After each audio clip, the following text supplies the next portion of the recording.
দীর্ঘদিনে জল্পনা কল্পনার অবসান ঘটিয়ে অবশেষে আলোর মুখ দেখতে যাচ্ছে বহুল আকাঙ্ক্ষিত নবম জাতীয় পে স্কেল। সোমবার সচিবালয়ে পে কমিশন বিষয়ক এক গুরুত্বপূর্ণ বৈঠক শেষে অর্থমন্ত্রী আমির খসরু মাহমুদ চৌধুরী সাংবাদিকদের এই সুখবর জানান। তিনি নিশ্চিত করেছেন যে সবকিছু ঠিক থাকলে চলতি বছরের মধ্যে দেশের সরকারি চাকরিজীবীদের জন্য নতুন এই বেতন কাঠামো চূড়ান্তভাবে বাস্তবায়ন করা হবে। অর্থমন্ত্রী জানান, পে কমিশনের অনেকগুলো গুরুত্বপূর্ণ দিক রয়েছে, যার সবগুলোই বর্তমানে গভীরভাবে বিবেচনা করা হচ্ছে।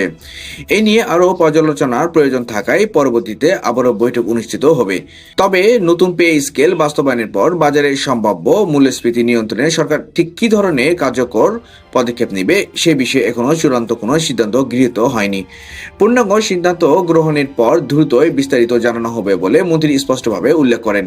এর আগে সরকারের একাধিক শীর্ষ কর্মকর্তার ইতিবাচক বার্তার পর অর্থমন্ত্রীর এই আশ্বাসে সারা দেশের সরকারি কর্মচারীদের মাঝে দীর্ঘদিনের কাঙ্ক্ষিত প্রত্যাশা বহুগুণে বৃদ্ধি পেয়েছে।